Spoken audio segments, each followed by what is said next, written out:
7th, 2026. This is the Town of Mount Airy Planning Commission meeting for the month of April.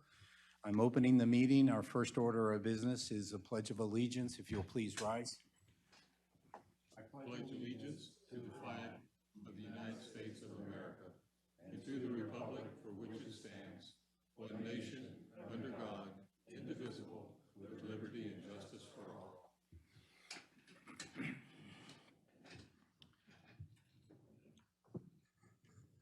Our next order of business is going to be the Commissioner's review and approval or disapproval of the minutes from our March 30th meeting. A copy of the minutes are before each commissioner. I'll pause, as I always do, to collect any notes or thoughts you may wish to offer or edits. I just have one. Okay, we'll do it in discussion then. I'll go ahead and make the motion to approve the minutes.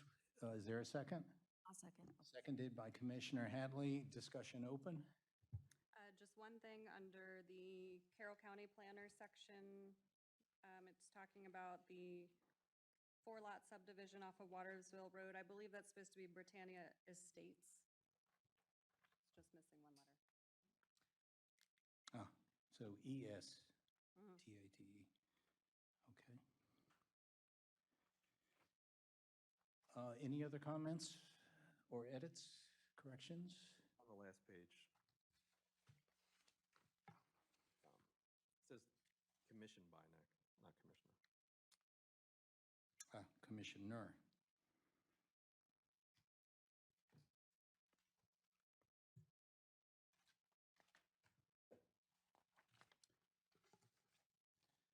Deborah, you know we do our best, and we just... This is on me, actually, both of those. Any other comments with regard to the March minutes, entries? I'm going to modify the motion. Since I'm the motioner, I am going to motion for approval of the March 30th minutes with the 2 edits provided by the 2 commissioners. Do I have a second? I'll second. Seconded by Commissioner Butts. Any further discussion? Hearing none. All those in favor of the motion made, say aye. Aye. Aye. Those opposed? Those who wish to abstain? The minutes are approved with the 2 edits. Thank you. Our next order of business is the portion we always have at the top of our commission meetings that allow citizen comments. As I've done in the past, I'm going to open the citizen comments to any and every topic that the speaker wishes to make, including items on the agenda. I will not open each item of the agenda for separate public input or comment. So if there is an item on the agenda and you wish to make a comment, then you are welcome to provide those now. May I see a show of hands of those interested in coming to the mic in your upper left here?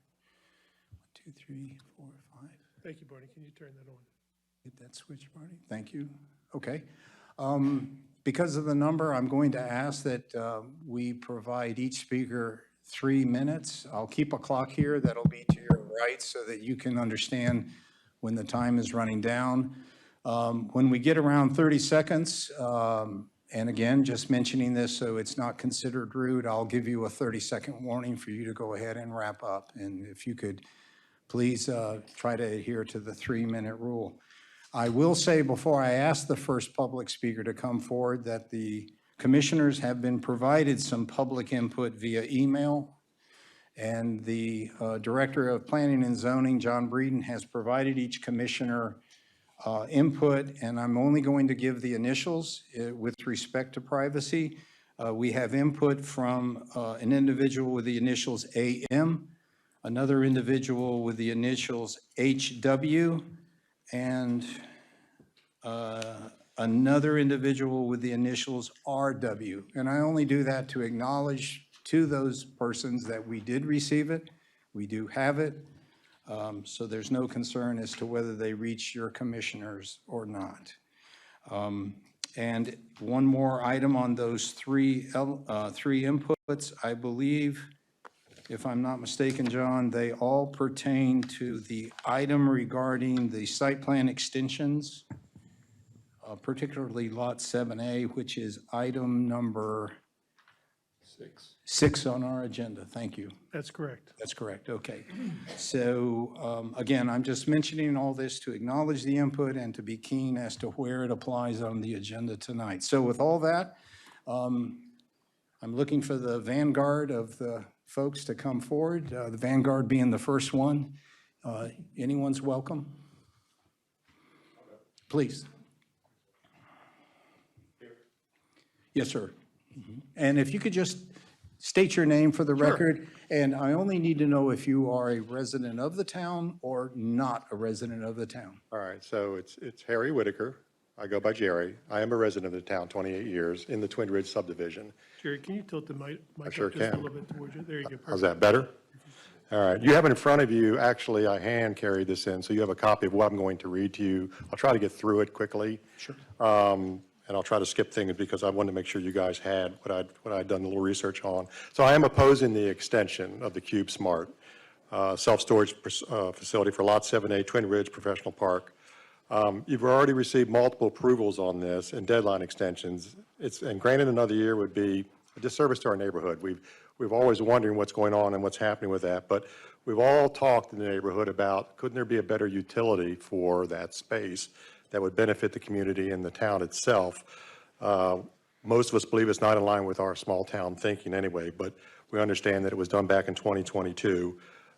Maybe this is an opportunity to rethink what we're doing there. So I do know the storage facilities are among the lowest value uses for land near residential areas. Doing a little research. They don't generate a lot of economic activity, very minimal on the job side. What they do bring, at least to the neighborhood, will be constant vehicles in and out of different sizes. And not so sure about the security lighting issue. We're set back enough that may not be an issue, but for some areas it is a problem. But coming into the neighborhood on either side on Park Ridge or Ridgeville, that's the first thing people see when they come into that nice neighborhood of Twin Ridge, with one of the largest, I would say, driveways and fairways, streets in there for people to live by. It's really, really nice back in there. People like it. I don't think it's the kind of development we should prioritize in our particular town, because most of us there are going to have to live with this that lived there for decades, depending on whether they take care of this or not. We don't know. So, property values are arguable. They can be harmed over time when make it less desirable for people to want to move in there if they see trucks coming in, U-Hauls coming in. One thing that I don't know is that whether or not this is something on the zoning. So I'm not skilled in this, but I thought I read something where it was zoned industrial, and then I saw another zoning reference being light industrial. I don't know if one's a subset of the other or they're in conflict with each other. But I would ask that somebody look into that just to make sure that it's zoned properly if you're going to go forward with it. So it kind of goes to the heart of whether this thing's legally appropriate for the usage of the site. So that would be the only thing I would ask the town to look at. 30 seconds, Harry. Or extending the deadline. Excuse me? 30 seconds, Harry. Yes, sir. So anyway, at some point, a proposal that doesn't go forward for a variety of reasons shouldn't go forward. Economic issues and all the things that the individual has cited, that's not the neighborhood's concern. It shouldn't be the town's either. They've had plenty of opportunity to make this work. So I think at this point, if you can reconsider the extension as a delay. Yep, gotcha. I appreciate it. Thank you. No, we appreciate it, Mr. Whitaker. Thank you. Next speaker, please.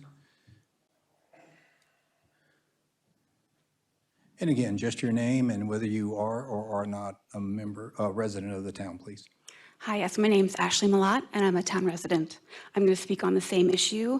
I'm asking that the council reject the request for an extension for the Cube Smart building. I'm all for support of growth in our community and encouraging industry and change. It's a good thing, but this building will create more traffic, light, and noise that will only affect the Twin Ridge development, and it really won't bring any good industry in. It will also affect the school as well. We're the mouthpiece into that school. As for the company, they haven't made this building a priority.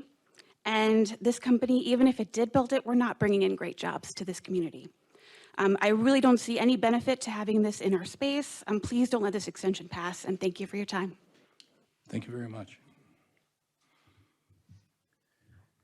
Next speaker, please.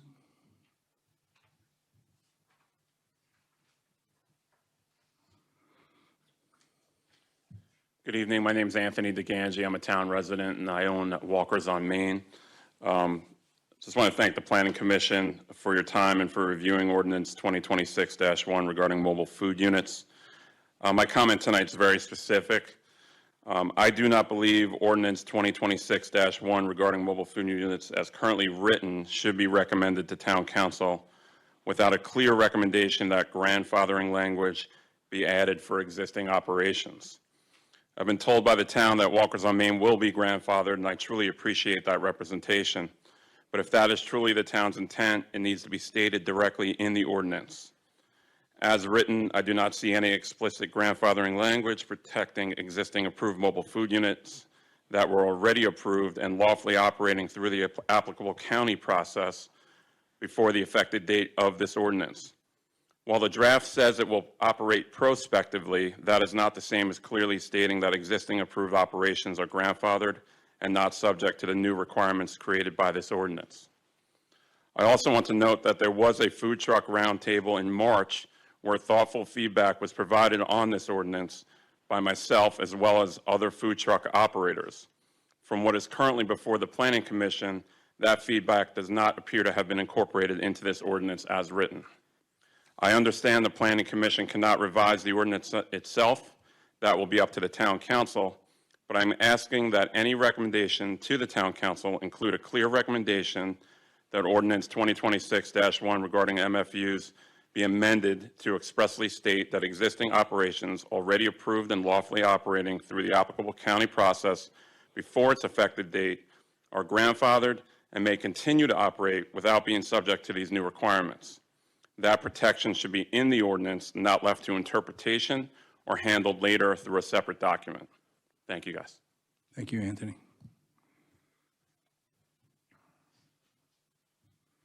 Next speaker. Steve Semmelsberger, I'm a town resident, and I had a couple comments on the food truck issue. Part of the requirement is for daily permits, and I think that's unreasonable for the vendors and also probably for the town staff who has to put those permits together for every vendor that wants to participate in town. I don't have a problem with registrations that would show that the vendors have liability insurance, health inspections, MVA requirements, although I'm sure they have to meet state and county requirements also. To me, the mobile food trucks are trailers or trucks that come in, set up for a specific period of time, and then they leave for the day. The current truck in town that has evidently been the impetus for some of these issues, to me, that's not a food truck. That's a permanent structure, and maybe it needs to be called a food stand versus a food truck. Just because it has wheels doesn't mean it's necessarily mobile. As far as the downtown zone, I don't think there should be any restrictions on food trucks downtown. There's many properties and many businesses that have enough property that they could invite or host a food truck on their property without causing any issues with town streets, roads, parking. And if they have the ability to do that, I don't think they should be restricted from that opportunity. And then finally, as far as having the brick and mortar stores having a say in whether these other vendors can come in within a certain distance. I think you all have been talked to about the distance, and I think maybe somebody will bring that up as whether there's a legal ramification there or not. But nowhere else in town do we require a business to okay another business being next to them or across from them. I don't think McDonald's or KFC were given the opportunity to say whether they wanted Chick-fil-A right next to them, or the 4 liquor stores that you can see from each individual business. So I just don't think it's reasonable to give those businesses the opportunity to say yay or nay to other vendors that want to show up in town. That's it. Thanks. Hey, thank you, Steve. Next speaker, please.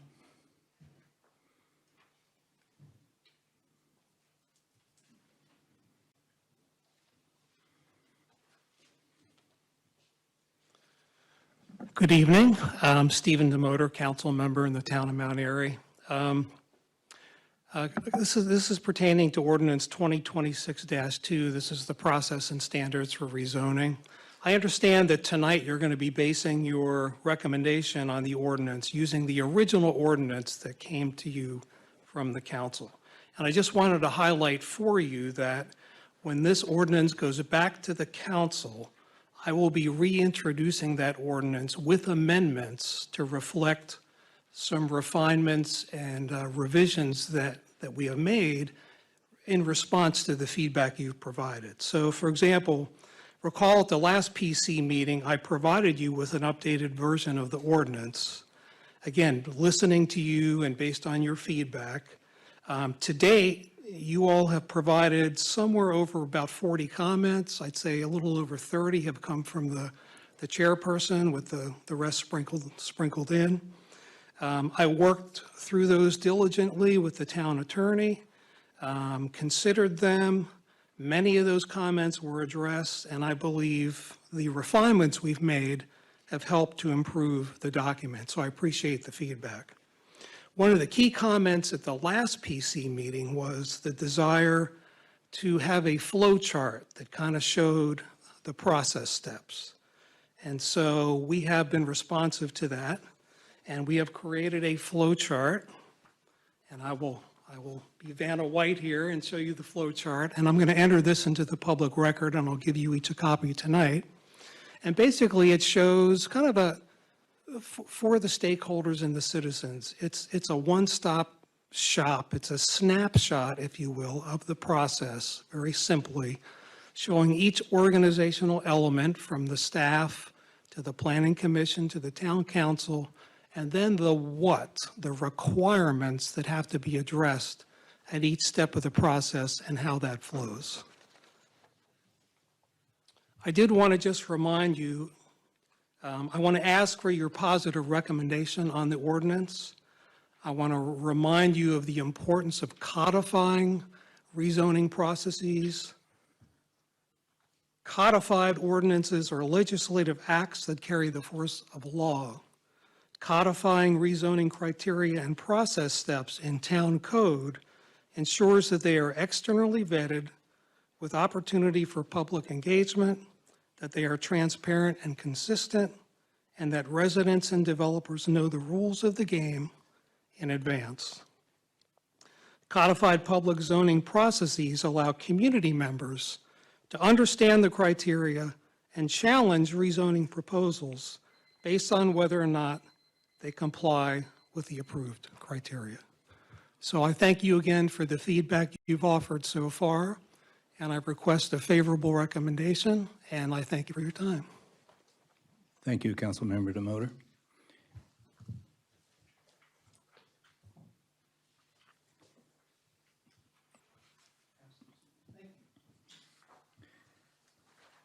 Do we have any additional public speaking?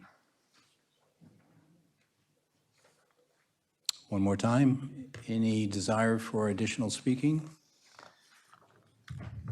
Seeing none, I am closing the public comments portion of tonight's agenda, and now we're going to move to the next agenda item, which is the introduction for possible approval at the Mount Airy Walmart store number 2551. This is a signage application with multiple signs on multiple sides of the building. The code by which we will apply our deliberation on this application will be Town Code 112-11. And if I could ask for any representative for that application to come forward. And sir, while you're getting settled, I'm going to turn to John for a staff report regarding the application, please. Sure, thank you, Ralph. Again, this is the Walmart across the country is going through a rebranding. I think it's a total of 600 stores that they're going through and re-signing and recoloring to their new, their new corporate style, which is going to be a monotone gray with the signage that is being proposed tonight. And this is kind of a unique situation in a way, and it's really tough to see on this, and I apologize. You know, how we determine the square footage on this parcel, instead of it just being a direct frontal calculation based on the building. This building currently doesn't have any current road frontage directly in front of it. It has 2 access points to get to the facility.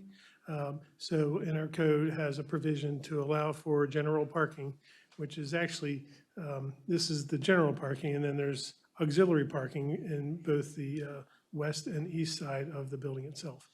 Again, if you can see, it says 485 feet plus or minus. So again, that's what we sort of utilized as the calculation. And if you look back to one of the application, I apologize for rotating here, but so the initial application came in, and there is a discrepancy on this. The applications all came in at 209 East Ridgeville. The property actually is 309 is what the application came in as. The current address is 209 East Ridgeville. So we'll change that in the application and also in the staff report, so everything is copacetic moving forward. Again, the applicant provided the road frontage of 398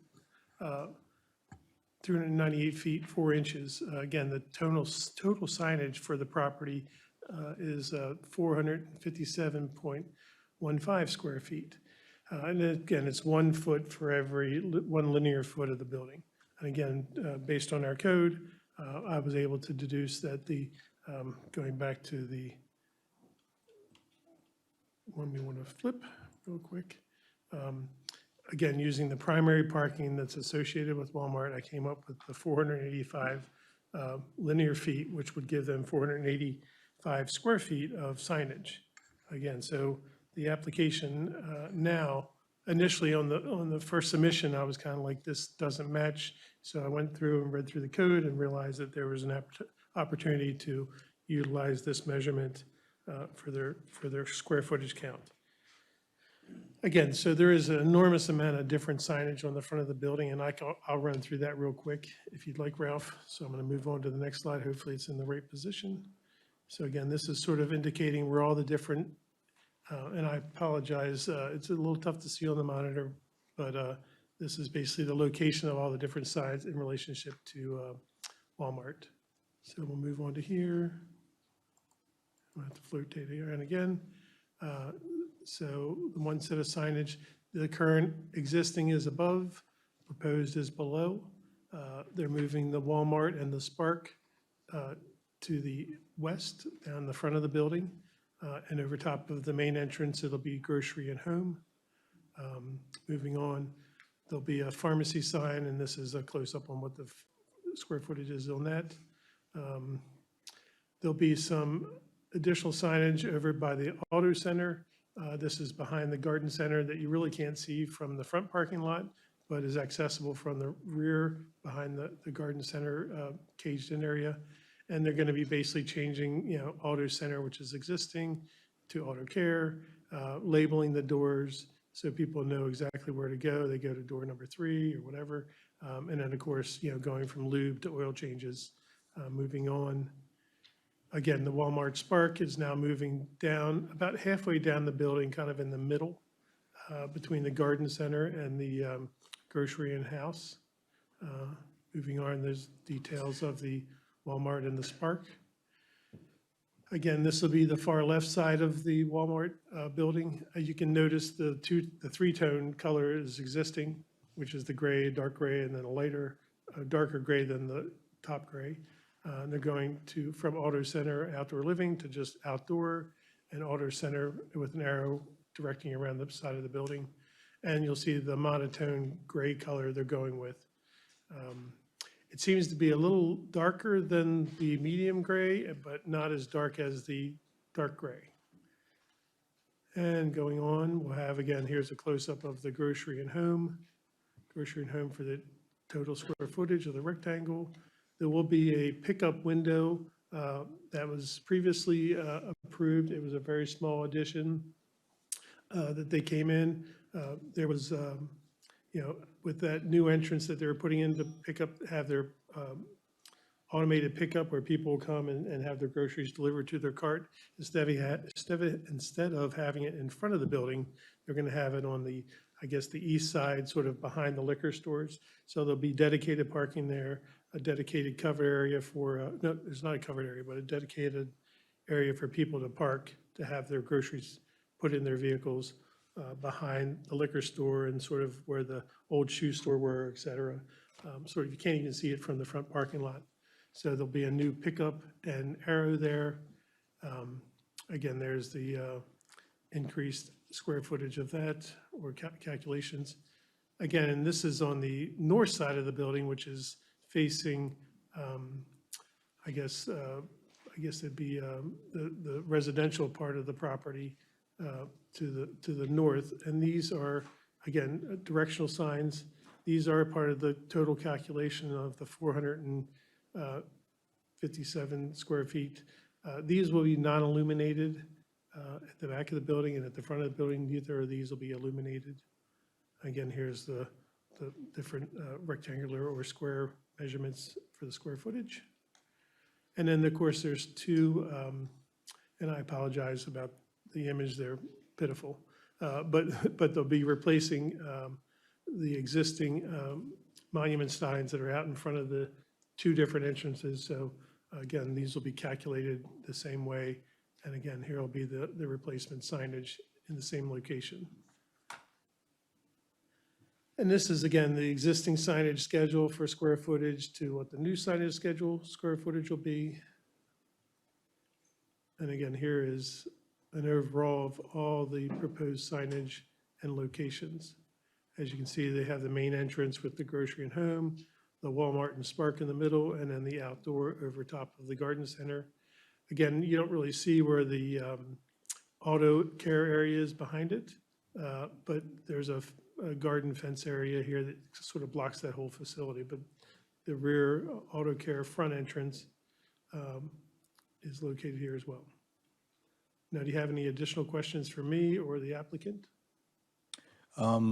Just to clarify before I turn to the applicant for any additional information, we're here just to discuss and render a decision on the signage and not on the building color scheme change. Is that correct?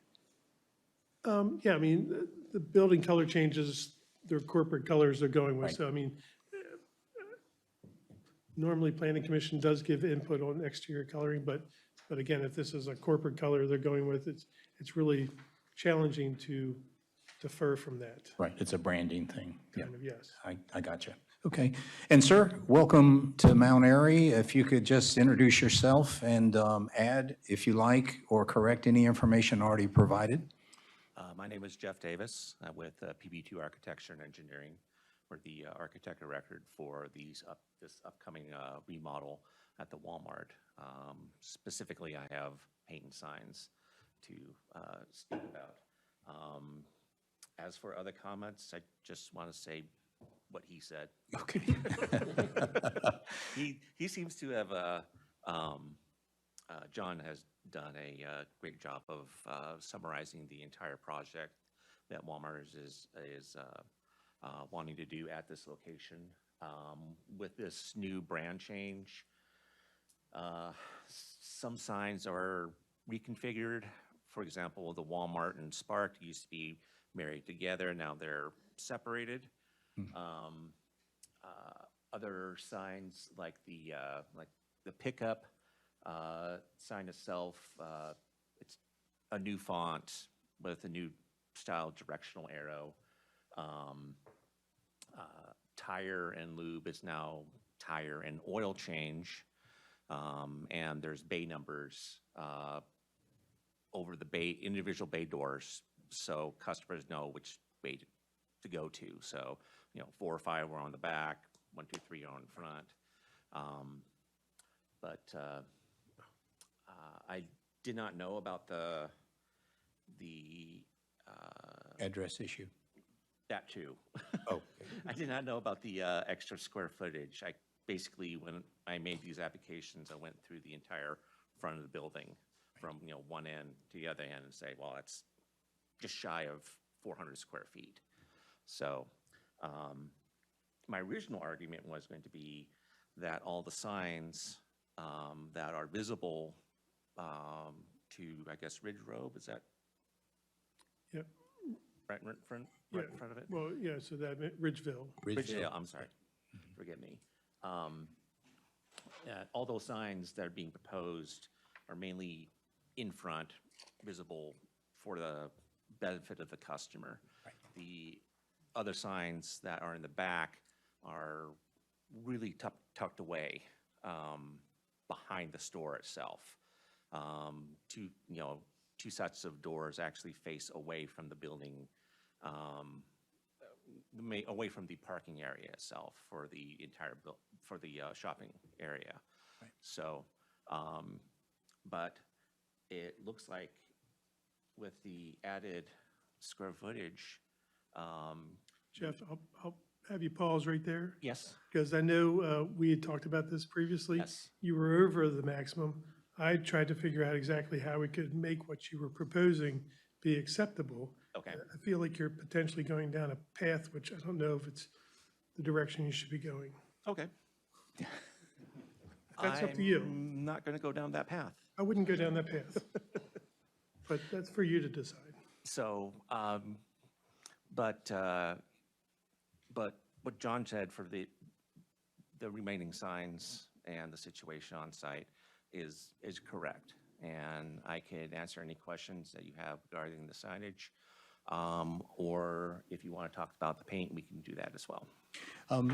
So my preference is we focus on the signage, because as we've had in examples before this, a lot of time color schemes are corporate logos, corporate branding, and adjusting that is difficult. And we understand that, whether it's a pizza franchise or a fast food franchise, we understand that. So I bring it up just simply to make sure that if there was any concern about the color scheme changing, I was going to just try to preempt that by saying, let's just focus on the sign applications. Okay. And there are multiple signs here. Oh, by the way, you came all the way from Arkansas, I believe. I did, yes. Well, welcome, a special welcome then. Thank you. To come to Mount Airy. I'm going to ask, as we always do, for the commissioners to ask any questions regarding the multiple signs that are here, and then I'll do the very end. So at that, I'll invite any commissioner, if you have any questions, to Mr. Davis. Got a question for John. Sure, go ahead, Steve. When you did the 485 feet, the side lot, the auxiliary parking there, is that actually general parking or is that storage for like connexes or trailers? So I dipped into there. That is not meant for their seasonal cargo containers they have. That's really their parking for Walmart. I can't see somebody wanting to go to the shoe store and utilizing that parking. Again, sometimes they do have Connex containers in there for seasonal items. That's really not part of our calculations. And what I didn't include is I didn't include the ratio of the parking to the east in that calculation or over by the auto center. So I sort of tried to balance the three and say, okay, well, let's just go across the front. And I went perpendicular to the parking spaces so that we've got more of a true how much linear footage of parking is part of the front of the building. Any other questions to Mr. Davis? Commissioner Wallace? I just have a question about the back of the building where the tire, so is the only change back there that you're adding numbers to those bays, or were the tire signs there before? They are not there currently. Okay. Walmart had a change of direction. Basically, if it was, back in my day when I was at Walmart, there was no signs on the backside of the tire bays. I think they recently went in and changed things around. So if it was if you pull in and then drive through, there would be no signs on the back. However, if they're actually pull in, then back out, then they want signs over those doors saying, this is for tire, this is for tire. What's the proximity to residential from the back of the building? From the back of this building, we're probably to the nearest residence. I don't know off the top of my head, but I can give you a rough estimate. I think it would be good to know if we're increasing light. There's no, light. pollution into These are there? not illuminated. Okay. Oh, they're not illuminated? These are not Oh, illuminated. okay, all right. They're I thought they plastic were- stud-mounted No, letters. no, no, Okay, not perfect. illuminated. Good question, yeah. Right. I'm going to estimate 250 feet to the nearest residence. Okay, all right. And it's down through a holler and through a wooded area, a holler. So And that, Yeah, I like that. and that secondary frontage, if I'm not mistaken, it would be along South Main. Yeah, so secondary frontage, I'm looking at where the entrance is off of Ridgeville. So over by the bank, I got you, okay.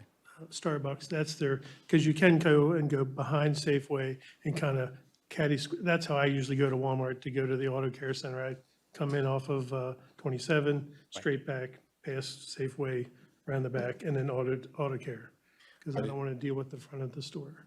But as far as Commissioner Wallace's question as to, as the crow flies, shortest distance to any residence, it would be shooting from those auto bays over across Ileano Plaza. No. So from this direction, it'd be back towards, I don't know the name of that development, Marty. Thank you, Marydale. Which is, Marydale. again, there is I got the you. fencing that's currently with the Walmart, and then there's woods, and then there's the backyards of those houses. I'm with you. And again, and there's a holler, and then it goes back up the hill to the residence. But to emphasize the point, there's no light pollution being contributing from the auto bay area signs. That's correct. Okay. Can I ask another question? And it's not sign related, but I am curious, what is the color change? I think he has a color palette here right in front. I do have some color samples. Oh. If you want me to bring these up. I only have one gray, so I can share. Are they on the new map, the after Yeah, picture? but this is the true representation. I would, The actual color of the building itself. Just- And it's going to be throughout. The blue is changing to a darker shade. So this is the new blue. And then there's also little, like safety ones, safety colors like red for the fire plugs and for the yellow for the. Gotcha. Thank you. Gotcha. Commissioner Butts? One question. We'll need to get you back to the mic, sir. Thank you. Jeff, if you could tilt that mic down towards your mouth a little bit, just a smidgen. All that you're proposing for our, Bill, can you move forward to the mic? is that going to be, is that going to be consistent nationally? Is Yes. it something that Walmart corporate is rolling out throughout the U.S.? Yes, sir, it is. Okay. That's their new branding prototype.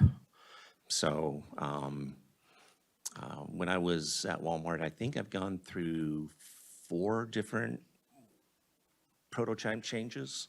So this one, I think, is number 5. So, but yes, it is, basically, it's to make one Walmart look like the other. Continuity. Thank you. Any other questions? Just one more, sorry. It looks like, when I'm looking at these papers, like the one showing the outdoor living to outdoor auto care, it looks like the signage is actually getting a little bit smaller. Is Smaller. that just, is that correct? That's correct. Okay, thanks. It's just that signage is getting smaller, but there's more signage throughout. Any other questions? I have a couple of questions regarding the pylon signs. These are the, I also refer to them as monument signs, but the pylon signs. I believe the only change there is just basically removing the spark. Is that accurate? It's a little bit more involved than just replacing the spark. We're basically taking the entire Walmart panel out and putting a new panel in. Gotcha. And the spark is going away. Yeah, okay. And it's going to be the new prototype font for Walmart and coloring. Gotcha. And let me see. Ralph, I'll say one thing. I know that there are Walmarts out there that aren't going to become this gray color because there's super stringent design guidelines for certain areas. And, we don't have those in place, and I don't know if we'd want those in place, trying to make everything a monotone colored tan or something like that. So I think, again, there are ones out there that won't be this color gray, but the majority of them, 95, 98% are probably going to be this gray color. Those are going to be exceptions. Yep, And when we come to a jurisdiction that won't, absolutely positively has to have green on the building, it's like, Right. okay, we'll figure it out. yep. It's not part of our signage criteria in the code, but I'm just curious, do you have a rough timeline, Mr. Davis, as to when all these changes would likely occur? And in 2026 is a sufficient answer if you can't nail it any further than that. In 2026, I believe the remodel is starting up, I think, either in July or August Okay. of this year, and should be complete by Christmas time. Gotcha. Should. Should be, yeah.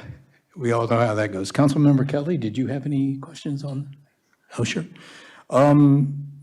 If there is no further discussion, I'm going to make the motion to approve all proposed signage for the Mount Airy Walmart located at 209 East Ridgeville Boulevard. Is there a second? I'll second. Commissioner O'Malley seconds. Is there further discussion on the motion? If there's no further discussion, all those in favor of the motion to approve all proposed signage for the Mount Airy Walmart located at 209 East Ridgeville Boulevard, please say aye. Aye. Any opposed? Any abstain? Your signage application is unanimously approved. Mr. Davis, Thank you very much. I have a appreciate safe your trip time. back, and you're always welcome in Mount Airy. Wonderful, thank you. Yes, sir. Let you know that there is Food Truck Monday here tonight, so if you haven't gotten food yet, we do have a variety of food trucks here in the rail yard, so, I think I'll have to check that out, sure. because, If the cheesecake guy's there, I'd stop there. okay. Thank you very much. Yes, sir. You. Thank you. The next item on our agenda is the request for extension of an approved site plan. The site plan for the property known as the Twin Ridge Professional Park. Specifically, it is Lot 7A. If there's a representative regarding that agenda item, come, you are. And while you get settled, sir, I'll ask for John to give us a quick staff report regarding this request. Sure, thank you, Ralph. Again, this is an approved site plan that's coming back for an extension. Again, this is the first extension request for this parcel. Again, this parcel is located at, there's of course no address there yet, but it'd be the Twin Ridge Professional Park, Lot 7A. This is for the CubeSmart.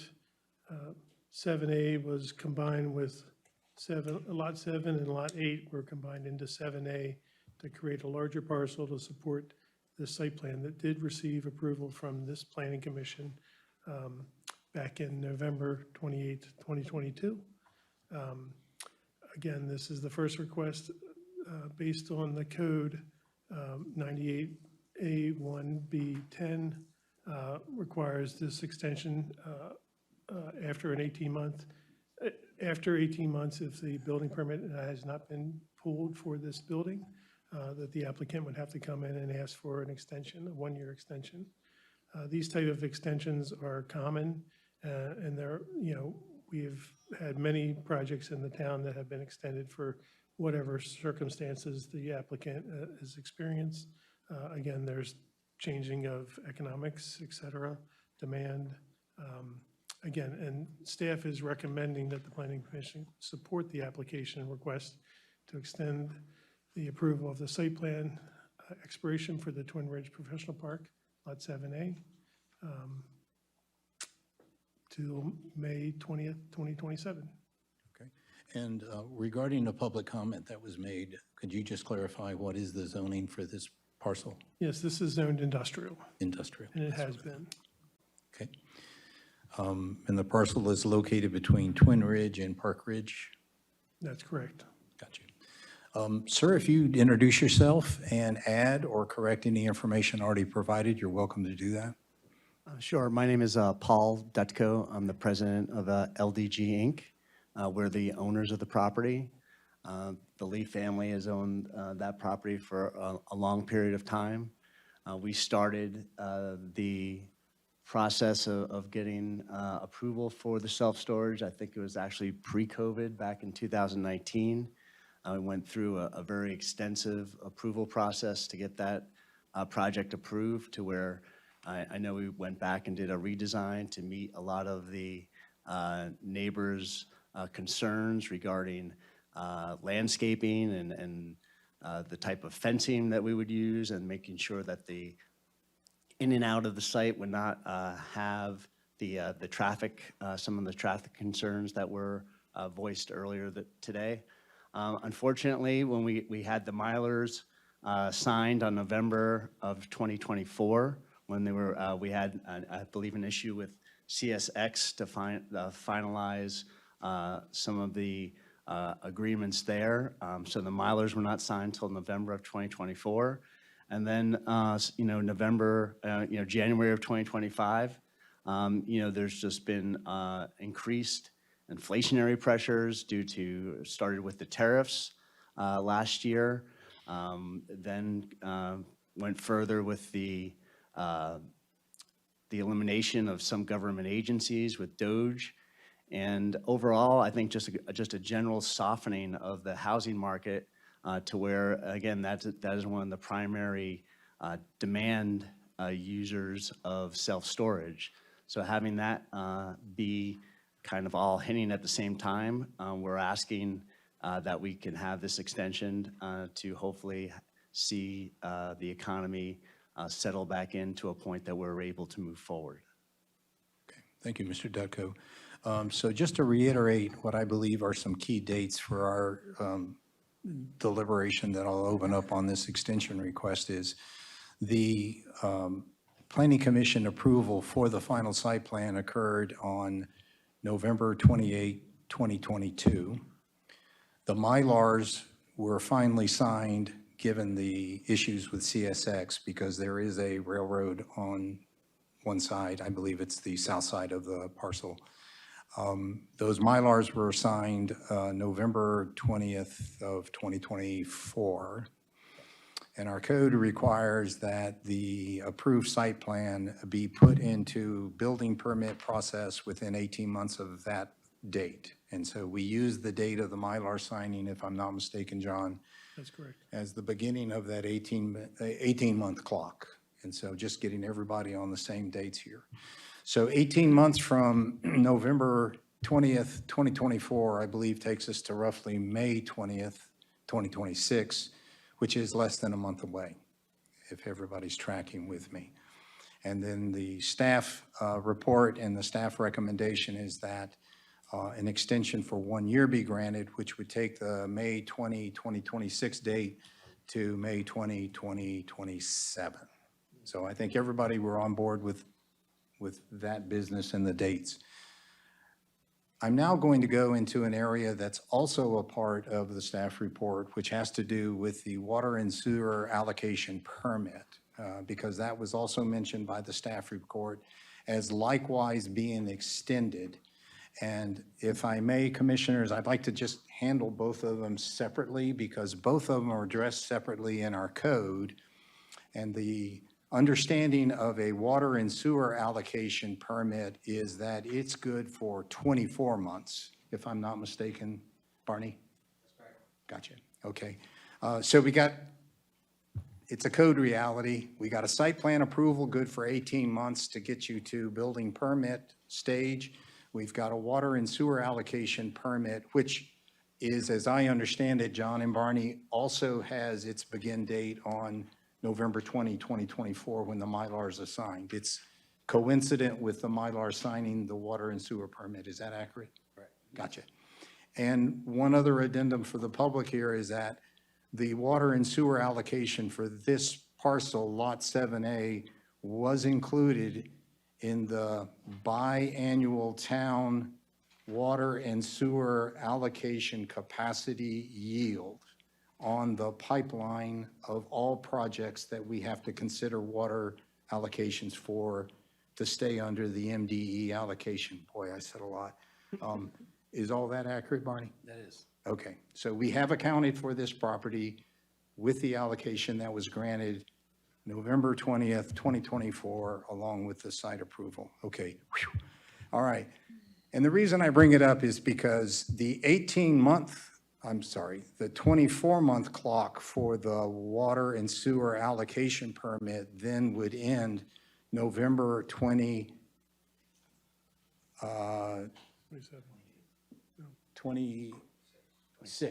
2024. This year, November of this year, correct? Gotcha. I'm getting myself confused. November 20th of 2026 is when the 2-year clock stops for your water and sewer permit. Gotcha. Furthermore, when I read the code under 119-19.5, it states that extensions of the water and sewer allocation permits can only be done by this commission for 6-month intervals. Is that correct? Yeah, that sounds right. Yep. Okay. So, and I bring all this boring data up because we got a different time period in the code for how long the site plan is good for. We have a 24-month time period for how good the coincident water and sewer allocation is good for. We have a different extension period for the site plan extension, if approved, 1 year. We have a different period for any extension of the water and sewer allocation permit, 6 months, okay? So what I'm asking all the commissioners to consider is, in addition, as per the staff report, that we extend this site plan approval to May 20, 2027, that if we do the calculations and we extend the 6-month limit for the water and sewer permit from November 20, 2026, additional 6 months brings us right to that same May 20, 2027 date. Did I misspeak, Barney? That's correct. That's all good. Okay. So I think what John, the staff report, is saying to add on the extension of the water and sewer allocation permit is that both the site plan, 1-year extension, and if we exercise our ability within the code to grant in this same meeting a motion for extension of the water and sewer permit, that would take it 6 months beyond November 20th of 2026 and bring us to the exact same date, May 20, 2027. Whew.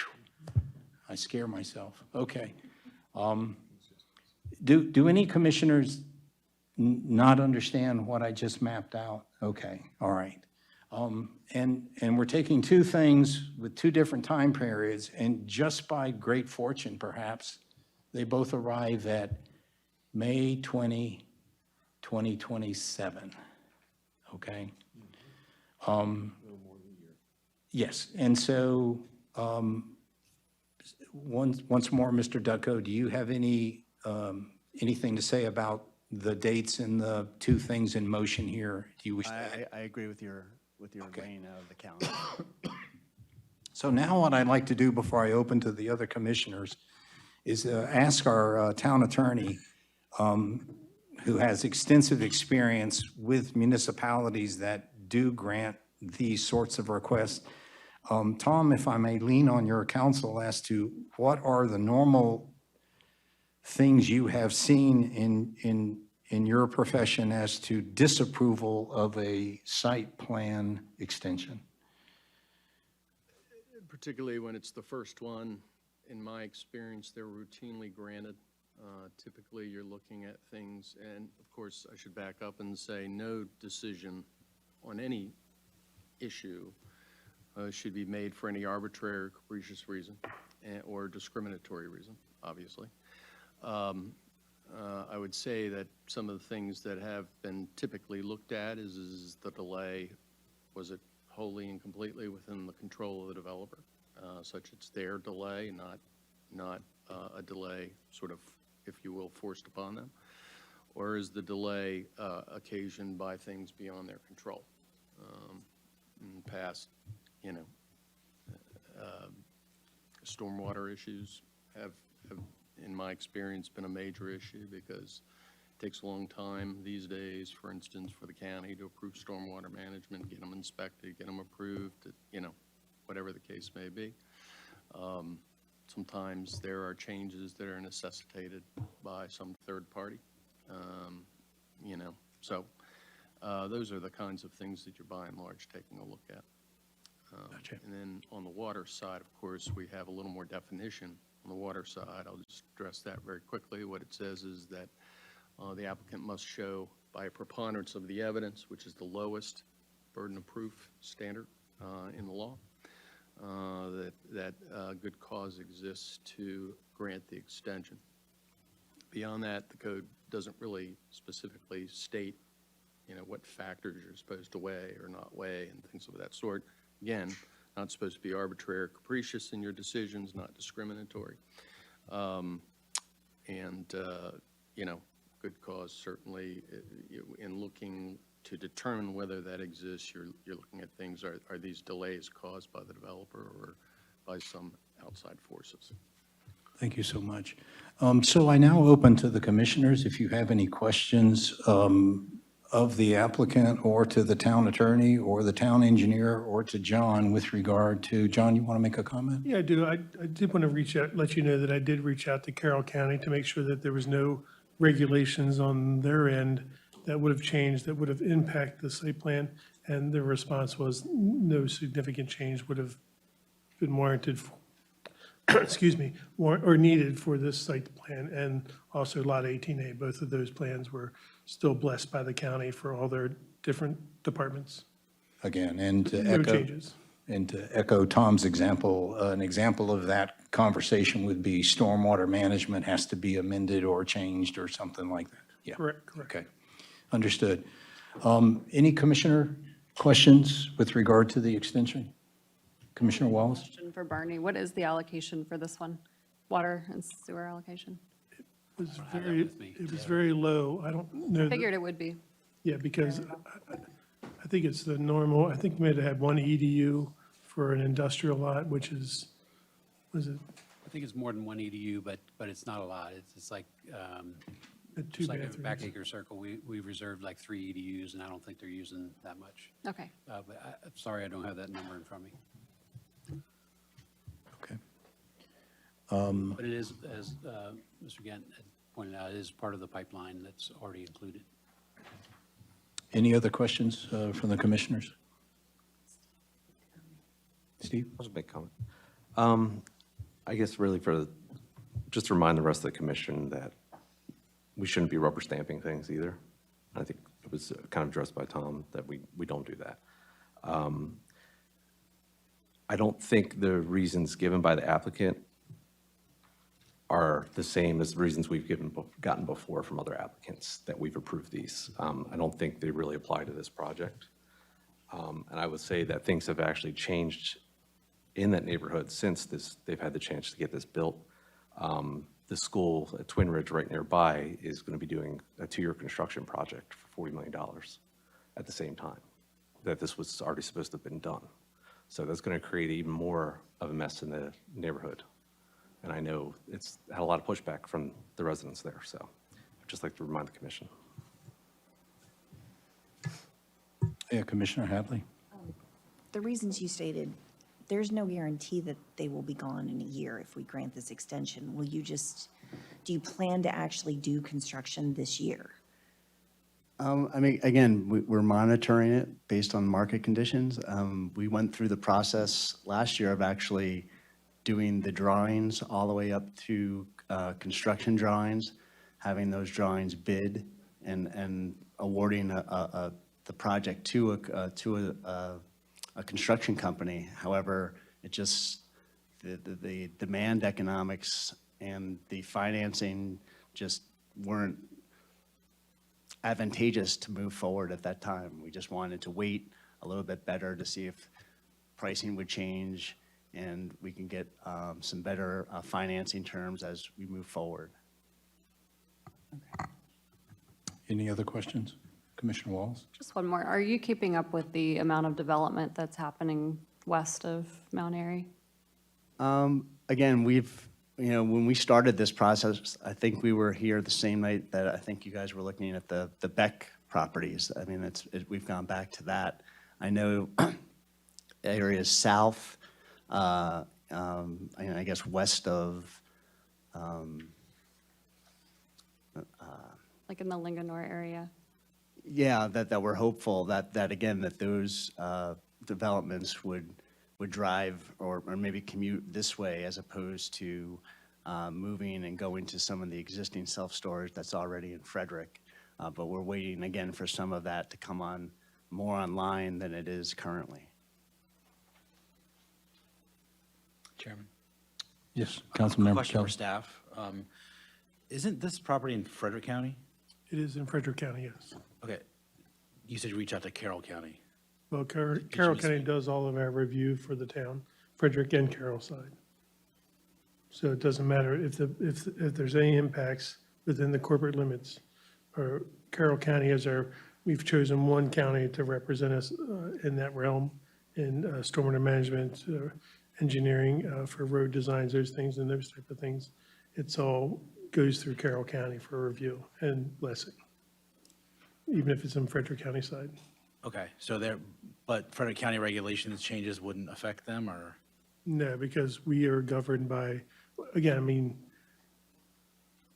those are state regulations for stormwater management and those type of things, so they're across the board. It doesn't matter if it's Frederick County or Carroll County.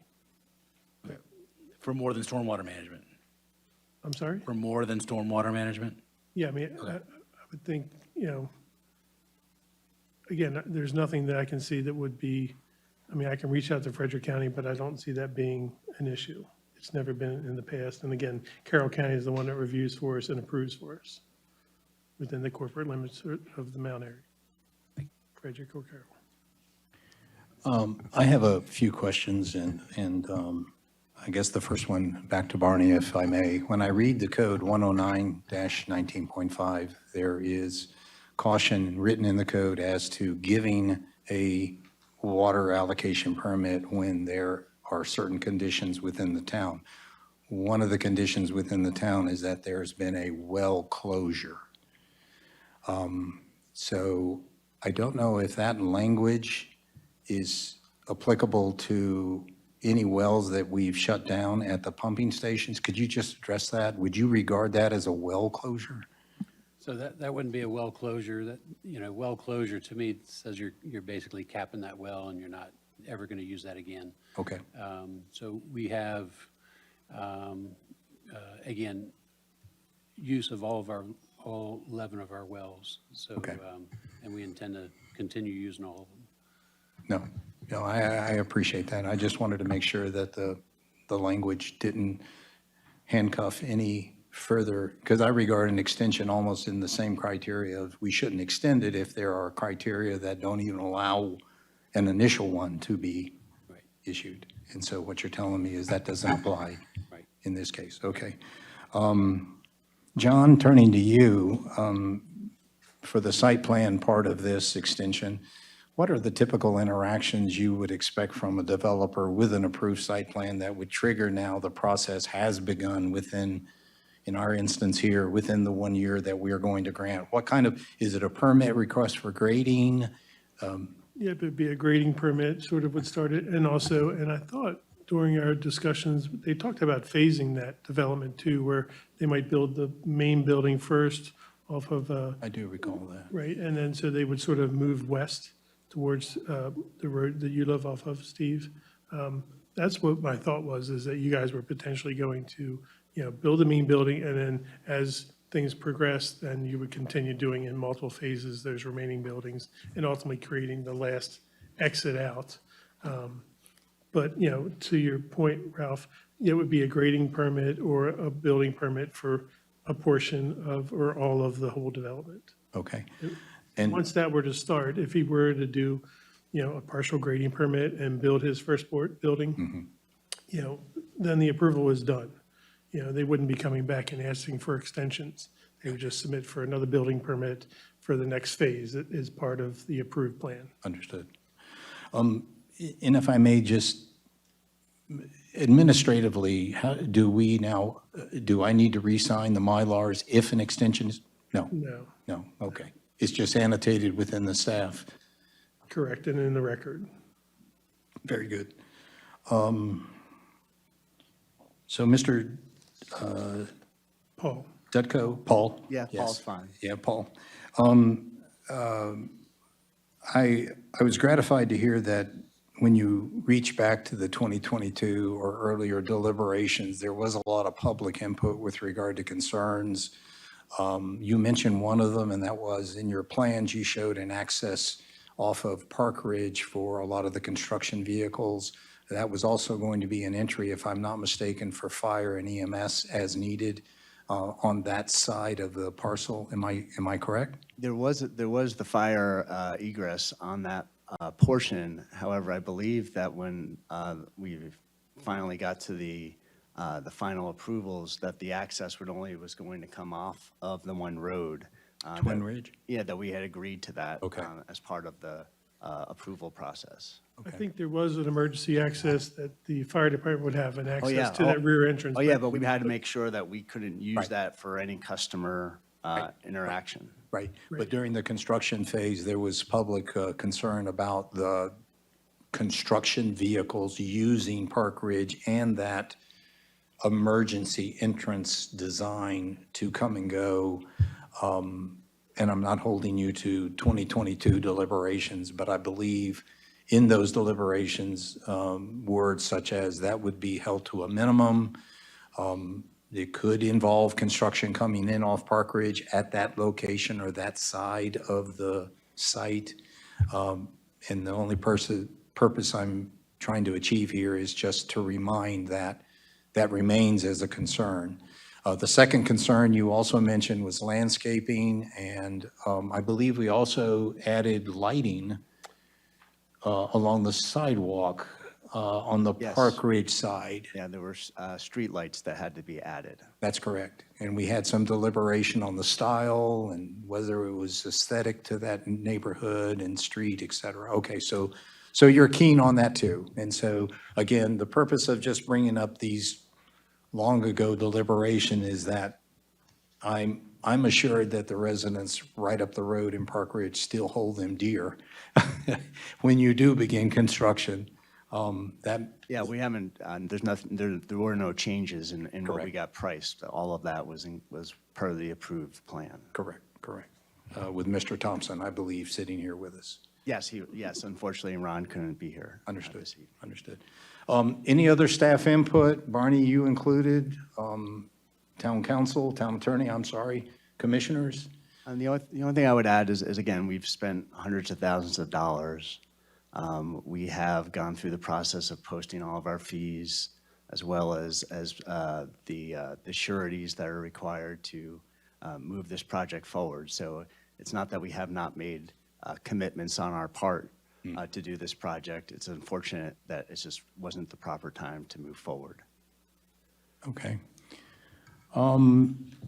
With thorough deliberation, by my gauge, do I have a motion with regard to specifically the site? I'm going to treat the two separately. Is there a motion first specifically to the site plan extension of 1 year to May 2027? I'll make a motion to extend the approval for the site plan to May 2027. Is there a second? I'll second. Commissioner Hadley seconds. Is there any further discussion necessary? Seeing none, all those in favor of the motion to grant the extension of the site plan to May of this parcel, Lot 7A, to May 20, 2027, say aye. Aye. Those opposed? Nay. One nay. Those abstaining? So the extension, the site plan extension is approved. And the second area is a motion I'm asking for with regard to approving a 6-month extension of the water and sewer allocation permit from November 20, 2026 of this year to an additional 6 months, which brings us to May 20 of 2027. Is there a motion regarding the water and sewer allocation permit? Also move. The motion is made to extend the water and sewer allocation permit from November 20, 2026 to May 20, 2027 for the property known as Twin Ridge Professional Park, Lot 7A. All those, is there a second? Excuse me. I'll second. Seconded by Commissioner Wallace. Is there any further discussion on this permit? Hearing none, all those in favor of extending the water and sewer allocation permit to May 20, 2027, say aye. Aye. Those opposed? Nay. One nay. Those abstaining? None. The water and sewer allocation permit extension is also granted. Thank you. Thank you, Paul. I think I'm here for the next Yeah, one. don't go You anywhere. sure are. Yes, sir. Don't move. Next on the agenda is a similar extension and of both the site plan and the water allocation permit for the property known as Twin Ridge Professional Park, but Lot 18A. And John, I'll turn to you again for a quick staff report. Ditto, no. Ditto, same. Sorry. Again, this is Lot 18, S200033. This, if you remember, was a three-building, if I remember correctly, industrial park, one-story on the east side of Ridgeside Drive. And again, it was approved through some additional, very much of a long discussion as well. Again, this is an industrial lot that backs up to residential and backs up to the railroad tracks. There was an increased buffer adjoining to the residential section. I think it had a single entrance that'll be on Ridgeside, not Ridgeside Drive. Rising Ridge. Thank you. Rising Ridge. Again, multiple buildings did receive approval from the Planning Commission. Again, also asking for the water extension as well. And again, the Planning Department is suggesting the Planning Commission grant the approval with the same dates from, extending from May 26th to May 2027 for the extension. And then again, asking for the 6-month extension of the water and sewer allocation. Paul, anything you wish to add to the quick staff report on this other property? No, it's consistent with our other project. Okay. Are the dates, John, that we went over excruciatingly with regard to Lot 7A, are the same dates of site plan approval, same dates of extension for both the site plan and the water and sewer allocation? Are they exactly the same as our? And the signing of the Mylars, everything's exactly. Everything was hence signed the on the ditto. same day, Yeah. right? Yes. Yeah, okay. All right. So, fellow commissioners, so the dates are the same. The discussion is a mirror of this other parcel, 18A. So I will look for a motion with regard to granting first the site plan extension to May 20, 2027.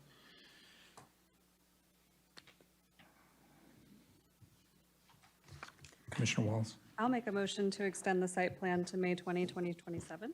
For Lot 18A. Is there a second for this motion? I'll second. Commissioner Hadley seconds it. Is there any further discussions on this extension for the site plan? Hearing none, all those in favor of extending the site plan approval to May 20, 2027 for Lot 17A of the Twin Ridge Professional Park, please say aye. Aye. Those opposed? Those abstaining? The motion passes to approve the site plan extension. I'm now looking for a motion with regard to also extending the water and sewer allocation permit from November 20, 2026, an additional 6 months to May 20, 2027. Commissioner Wallace? I'll make the motion to extend the water and sewer allocation permit on Lot 18A to May 20, 2027. Is there a second? I'll second. Seconded by Commissioner Hadley. Is there any need for discussion? Hearing none, all those in favor of extending the water and sewer permit, allocation permit for Lot 18A, the Twin Ridge Professional Park, please say aye. Aye. Those opposed? Those abstaining? The motion passes for the water and sewer allocation permit extension. Thank you. Oh, thank you. Barney, thank you. John also, and Tom, thank you. The next item on the agenda is to address, the next two items on the agenda are to address draft ordinances 2026-1, our first one known as the mobile food units. And then after, we'll also similarly address the draft ordinance 2026-2, the procedure for rezoning or reclassification of properties within the town code. So let's begin with 2026-1. And as a bit of background for the public, we began this journey when it was referred to the Planning Commission from a January council meeting. It was referred to this Planning Commission in February 23rd's meeting. We tackled both of them at that sit-down where we had good interaction with the sponsors of both of those draft ordinances. We then moved into March where we held 2026-1 aside briefly and focused on 2026-2. And as was mentioned by Councilmember DeMotor in public comments, it was a good, healthy interaction with regard to 2026-2. We are now here in April, and we are now going to have our final deliberation with regard to both of these. And again, I'm asking the commissioners to focus on the first draft of 2026-1 that was brought before us on February 23rd. And if you have any questions, I'm going to ask that you ask the questions of the town attorney who held much of the pen in writing these draft ordinances. The sponsors will not come forward to address any questions. And then absent any questions to the town attorney on any text within the two drafts, I will ask, and I did a bit of forewarning here. Hopefully I'm not catching anybody off guard. I want to do, after we have a motion on either a favorable or unfavorable recommendation to go back to the council, I'll just do a roll call down the line as to whether you are for that motion or not. And regardless, I'll ask that you give me a few thoughts or sentiments as to supporting your vote on that particular motion. So you are not forced to give me comments, but again, we're here to recommend and advise the council. And if you have any suggestions as to changes within the draft ordinance, then I'm sure the council will value that and take it under their consideration when it moves back to council discussion. So 2026-1, the mobile food units.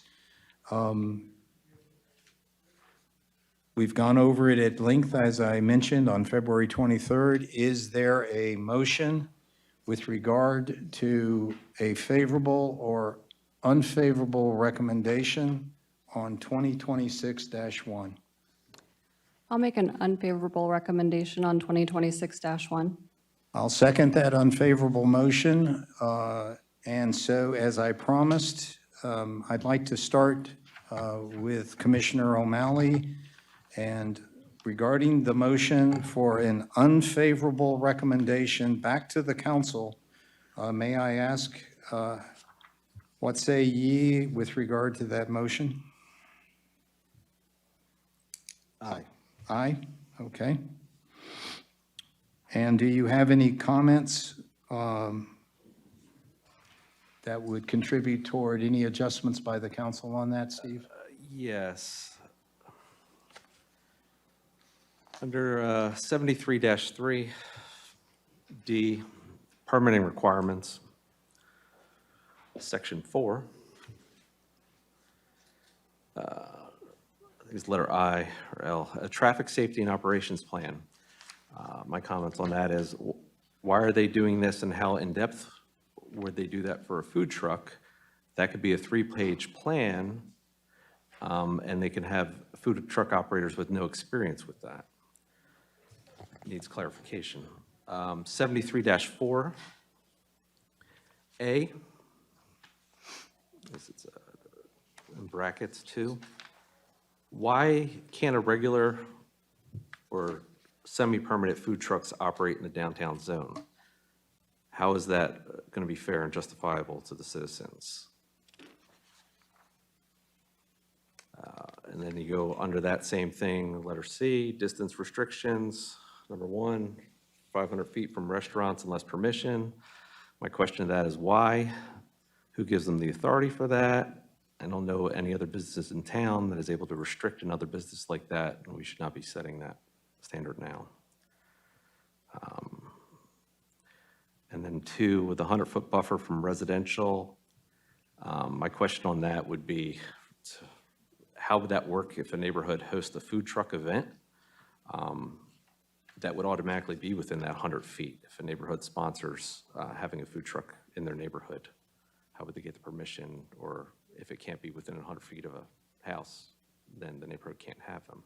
I think this should be looked at. 73-6, operating standard signage.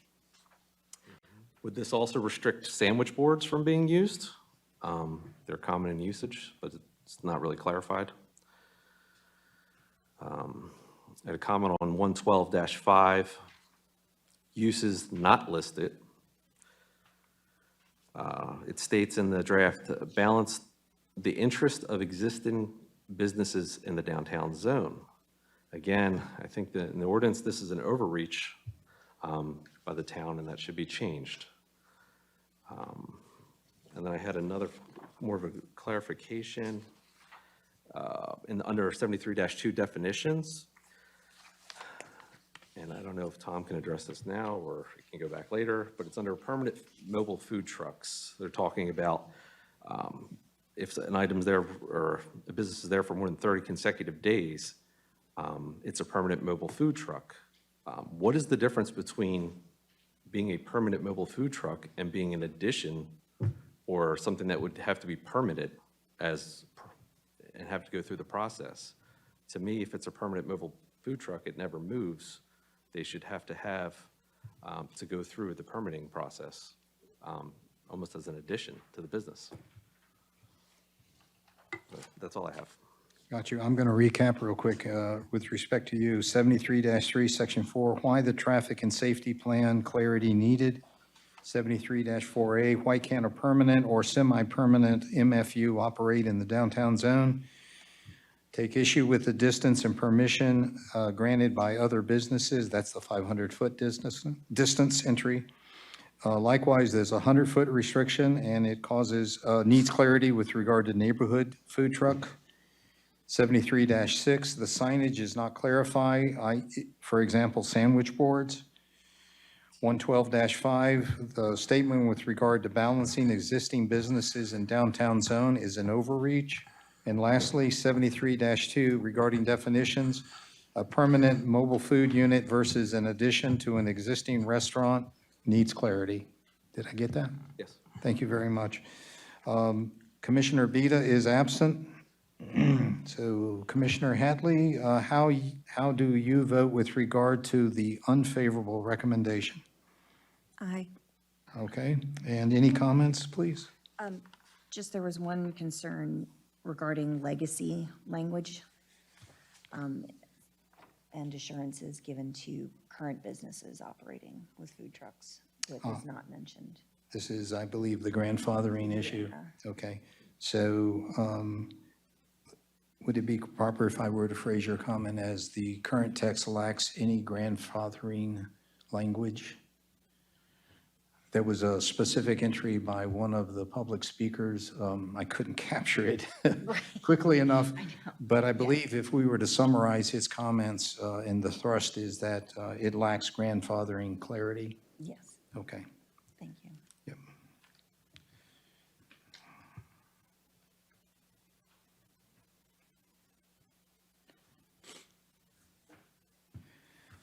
And as for myself, I also am an aye for the motion for an unfavorable, and my reasons are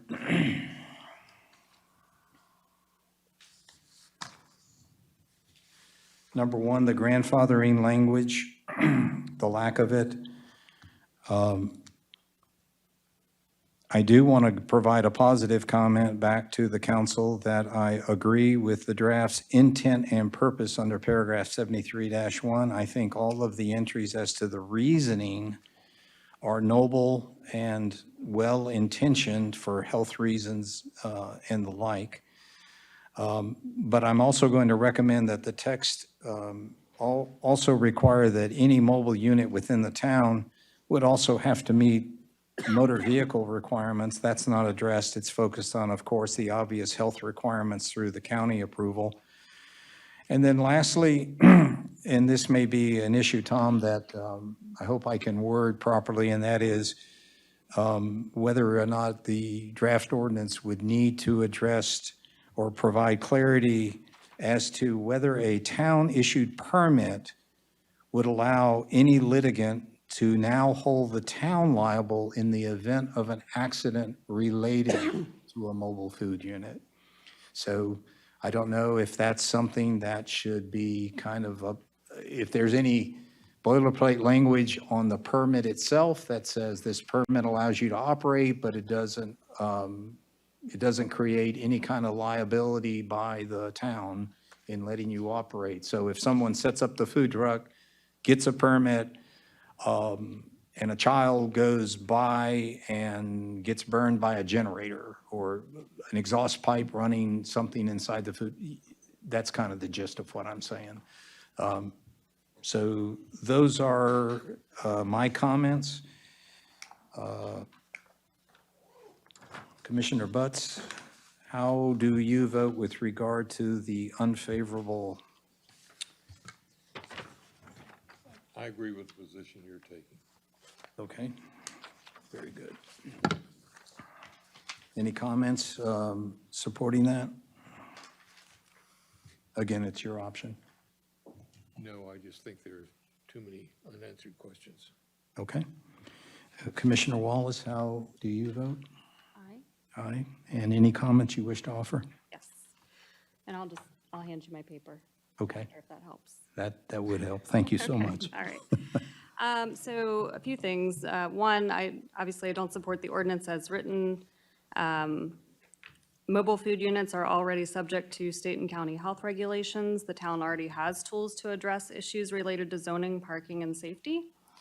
So if there's a need for additional regulation, it needs to be clearly defined and narrowly tailored to that purpose. At a broader level, I think it's important to clearly distinguish the purpose of this ordinance. Land use regulations, I believe, are usually grounded in health, safety, and welfare considerations, and I'm seeing a lot in this ordinance that appears to show a desire to manage or restrict competition, which has been discussed. So if that's the case, then I think the town needs to acknowledge that directly and consider whether they should be using zoning for that purpose. The 500-foot distance requirement is an issue, obviously, and again, it's focused on restricting competition, in my opinion, and it's also giving private parties control over whether another business can operate. Let's see. There's something in there about different standards for the downtown zone compared to areas outside of the downtown zone, and it's not clear what the reasoning for that is. Also in the downtown zone, permanent mobile food units are effectively treated like a brick and mortar restaurant, required to go through a full site plan and land use review process. And they still have to apply for a permit every year, which creates uncertainty about being able to operate their business every year, and restaurants don't have to do that to my knowledge. I'm also not clear, what specific impacts justify a higher level of review in the downtown zone than anywhere else in the town. And if anything, in the downtown zone, we're looking to promote walkability and bring people to that environment. So I don't know why we would try to restrict and put stricter standards in that zone. The ordinance also relies heavily on determinations made in the judgment of town staff without defined criteria. So without clear standards, I think it could create uncertainty for applicants. There's also no provision for grandfathering existing mobile units, which was brought up earlier. So I would encourage consideration of inclusion of that provision. I also think that the permitting structure might be unnecessarily burdensome. not only for applicants, but for town staff. So I think it's worth asking if the juice is worth the squeeze. Is the level of effort that's required to implement and enforce this ordinance is proportional to the problem it's trying to solve? I would also like to understand the problem it's trying to solve. So I would like the town to reconsider whether this regulation is necessary. Very thorough. Thank you so much. I couldn't write that fast. I know I could. And with that, what we have for the motion for an unfavorable recommendation on 2026-1 is unanimous, 5 ayes, 0 nays, 0 abstentions. And Deborah and John, if I may, and Jared, if I may, let me compile all these comments into a memorandum reflecting the motion for unfavorable with all the reasoning that was given by each commissioner.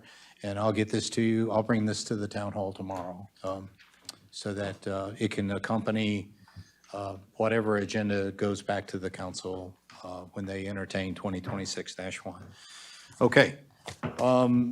Let's move on now to 2026-2. This is, as you know, the draft ordinance with regard to rezoning or reclassification.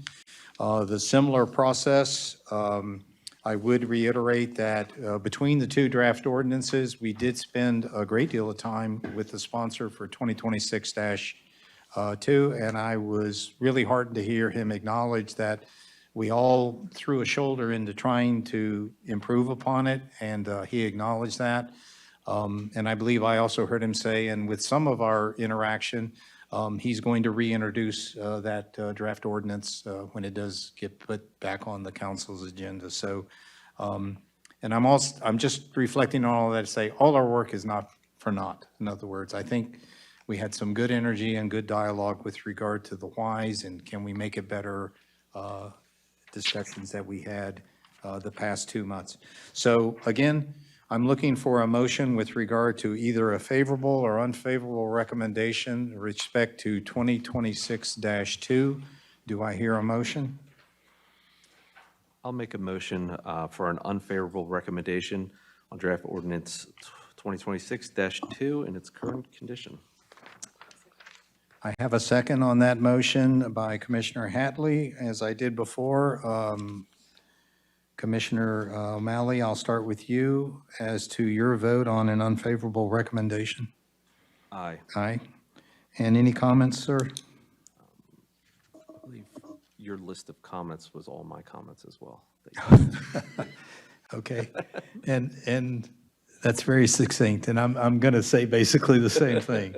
I got you. So thank you very much. Commissioner Hadley, how say ye on the unfavorable recommendation? Aye. Aye. And any comments you wish to offer? Just a couple that, some of the criteria is already in the code. I would say things like we have, just a couple of comments about public notifications. Well, when we went through this last process, we had public hearings, staff report, I think we already have that. And then the full range of use permitted, that's already in the code. Environmental considerations, that may be great for industrial, commercial, but if somebody's just looking to put like a mom and pop shop in a house for neighborhood professionals, probably not applicable. Yeah, I'll stop there. Got you. And I got those. Okay.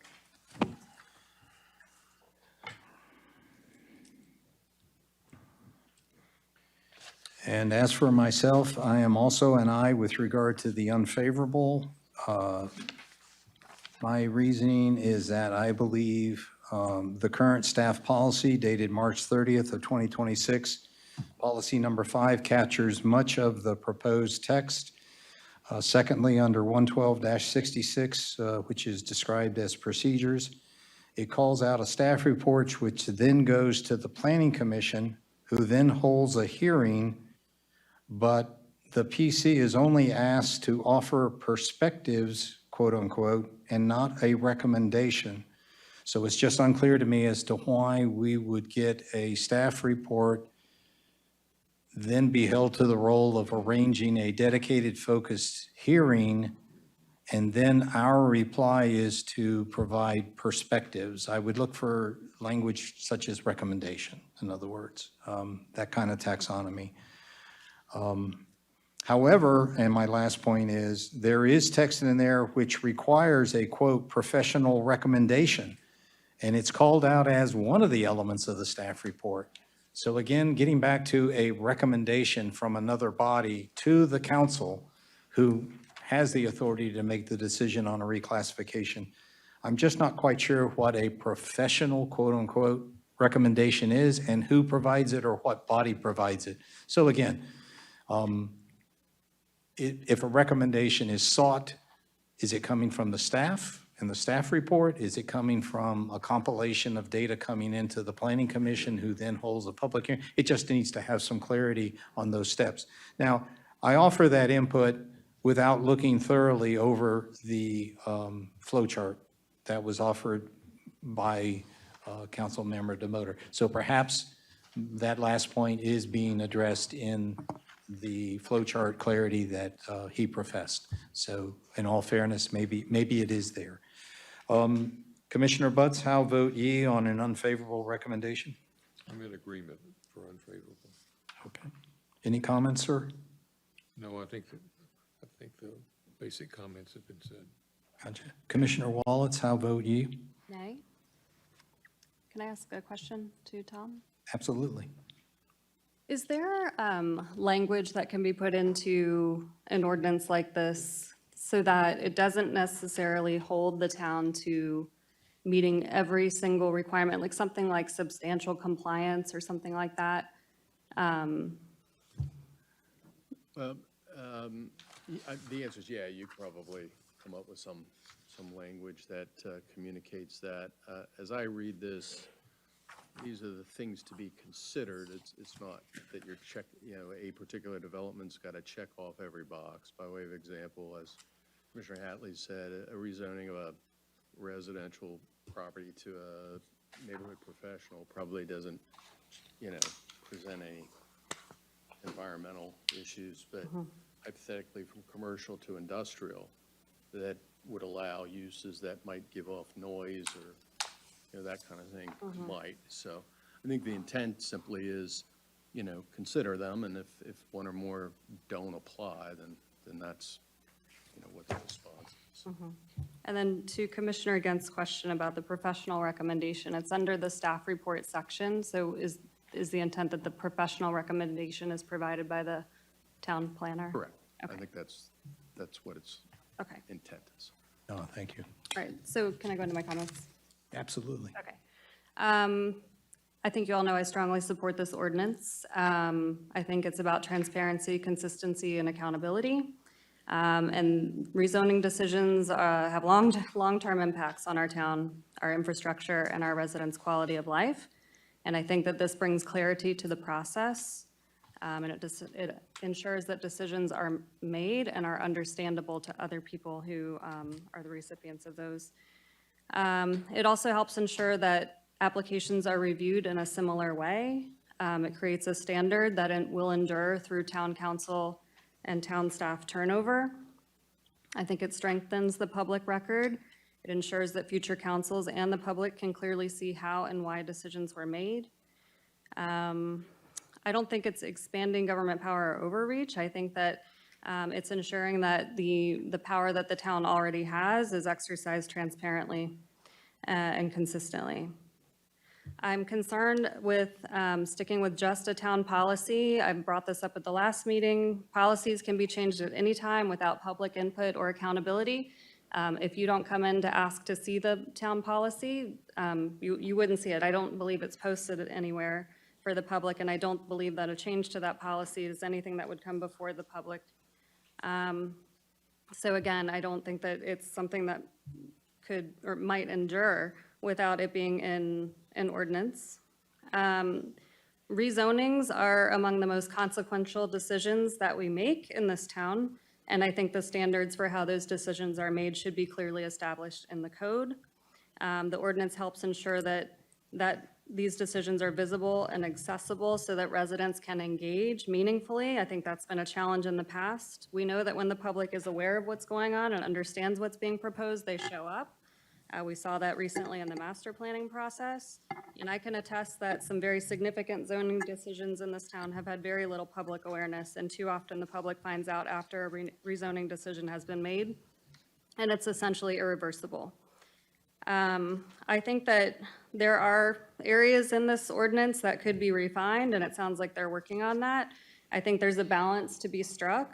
I think that a lot of the criteria that is in here is reasonable.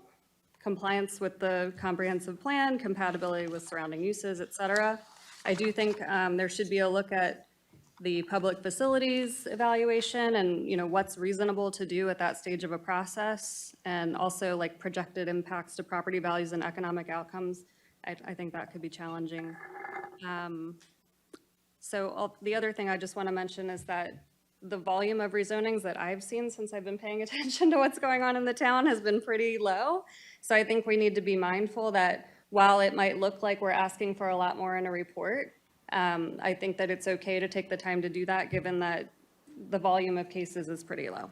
I don't think that this is overreach. I think it's overdue, and I strongly support it. Thank you, and thank you for those. So if my tally is correct, we have amongst the 5 commissioners voting tonight, we have 4 ayes for unfavorable and 1 nay on that. So the motion passes to provide the council an unfavorable recommendation on 2026-2 with comments. And again, Deborah and John, if you'll indulge me, give me a day and I'll capture these in the memo. Okay? Thank you, Ralph. You bet.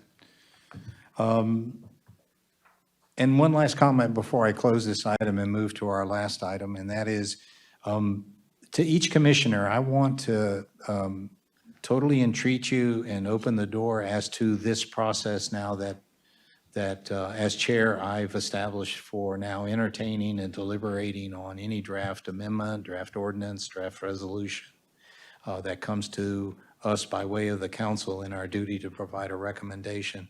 And what I'm speaking of there, I do acknowledge that the code gives us 90 days to deliberate on it.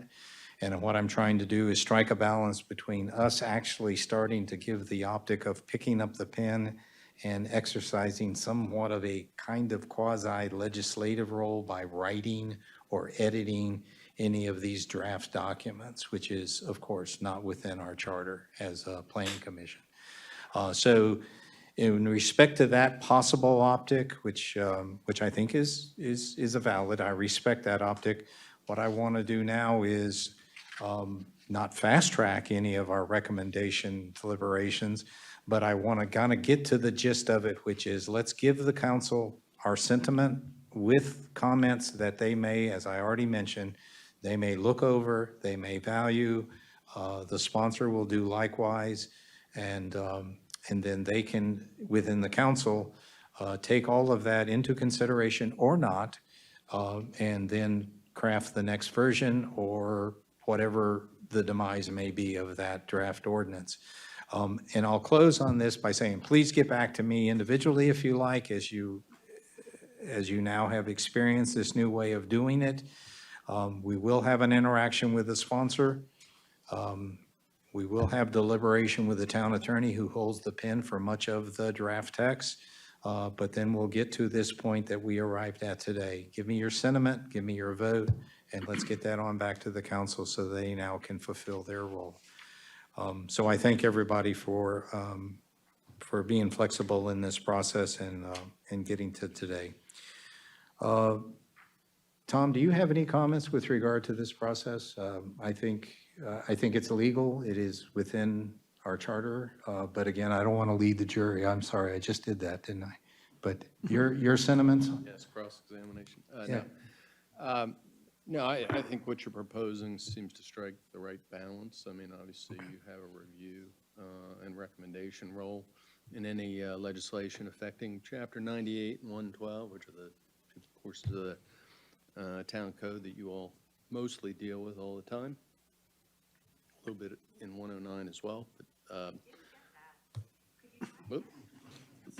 Somebody was trying to record what I had to say there, my own phone. So, I think it's a you know, it's a good balance.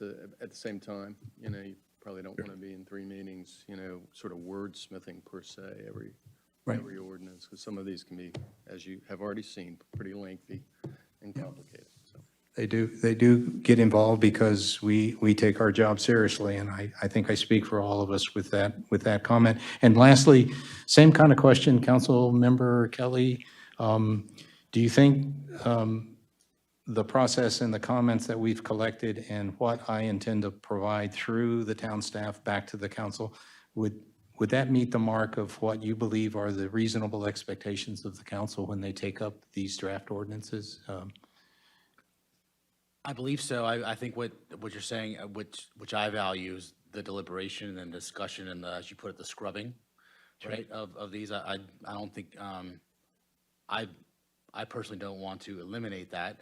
I think that, I think the efficiency that you're proposing with hearing out the sponsor, then you guys do what you do, and then you move on. I think I get it, and I think that's totally appropriate, so thank you. Gotcha. I thank you. And again, the invitation to all commissioners here, if there's an issue with regard to this process, or you want to offer any comment whatsoever, please reach out to me.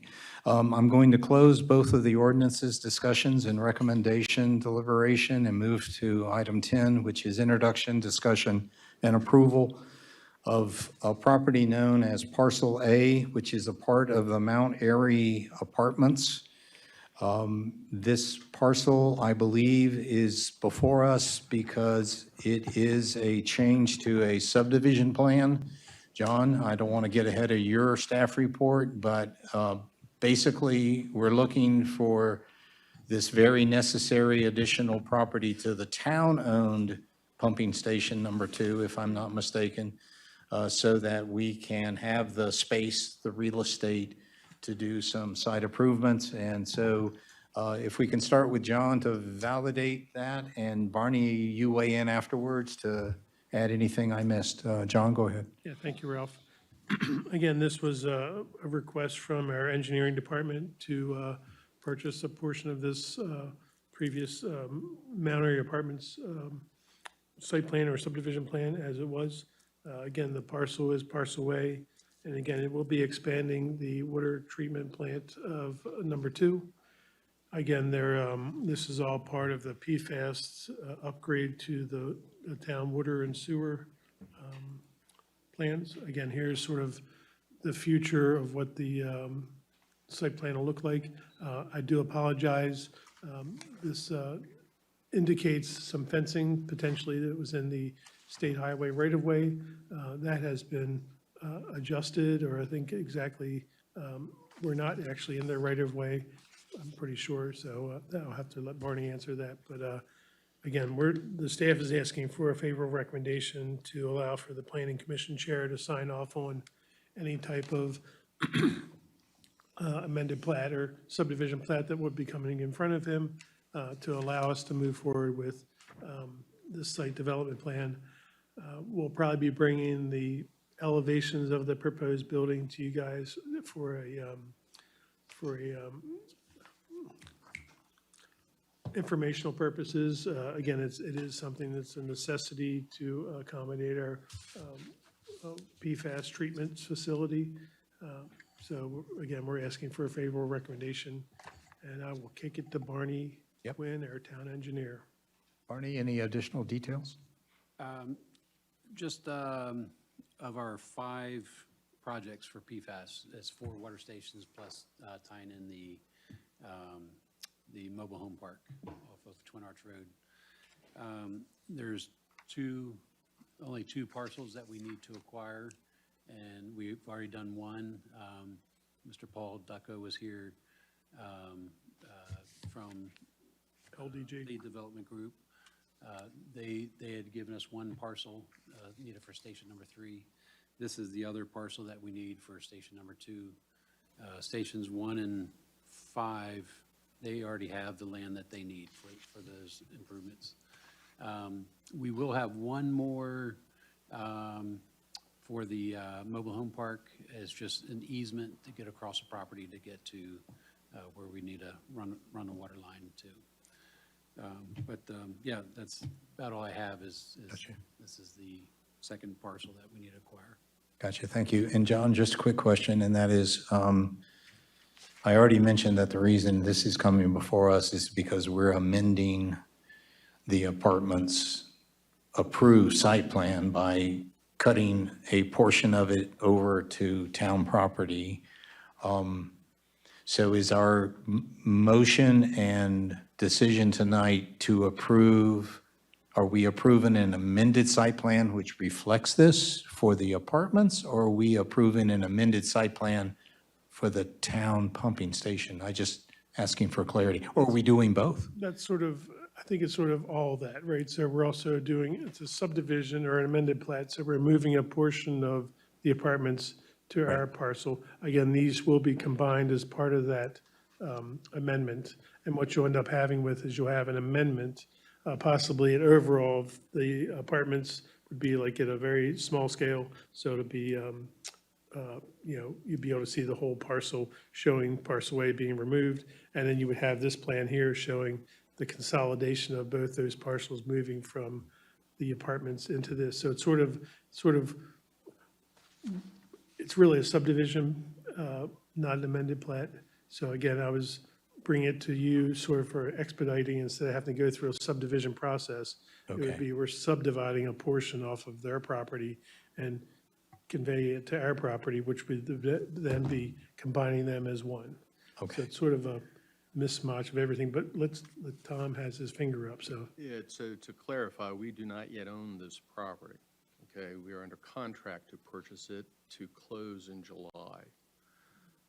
My anticipation would be that the subdivision, and it is a subdivision, you're subdividing a parcel off of the larger parcel owned by the Mount Airy Apartments owners, so that it can then be conveyed to the town, and then ultimately, probably with a plat of consolidation, although maybe that's not even necessary, to the, combine it with the existing parcel. If we're going to subdivide it now, meaning go and record a subdivision before closing, we're going to need the consent of the current owners. There are provisions in the contract that call for this. What's likely to happen is we will close first and then proceed, now owning that section, although they're still going to have to sign off on that because you're sort of reducing their lot. So that just, let's keep in mind that ultimately they're going to have to sign the plat of subdivision as well. Right, it's sort of a, and again, I'm not sure of the right path. It's sort of a mismatch, because again, if these were part of the same subdivision plan, which I don't think they were previously, and we were just transferring the 6,600 acres to this parcel, then it would just be an amended plat. But because we have a previous plan of the apartments, I mean, again, I'm not sure when those were built, probably in the 70s. I'm not even sure, what type of site plan we might even have for that subdivision, or that, I guess it's more of a PUD possibly. It's probably not a subdivision. They own all those parcels, excuse me. They own all those apartments are on one parcel. So it would be a portion of that being subdivided off.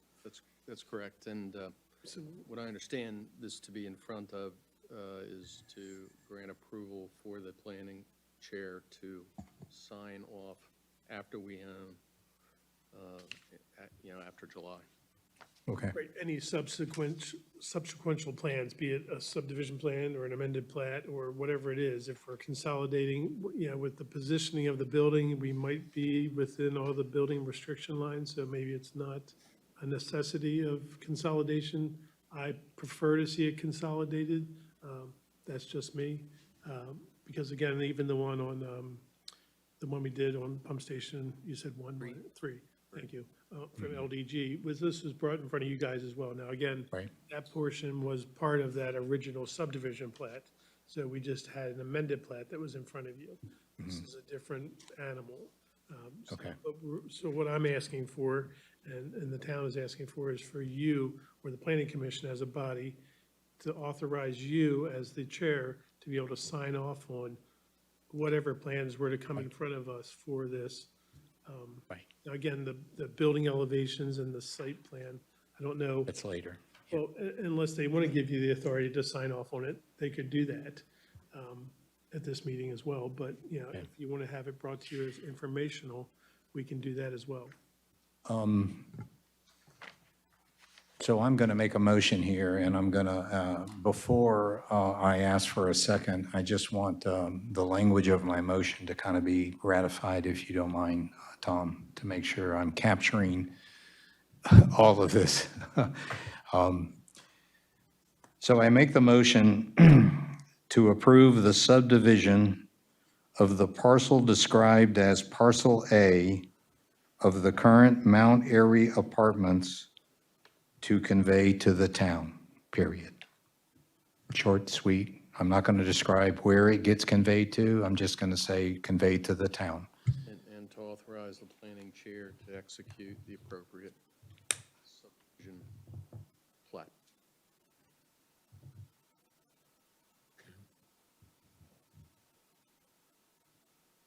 And to authorize the planning chair To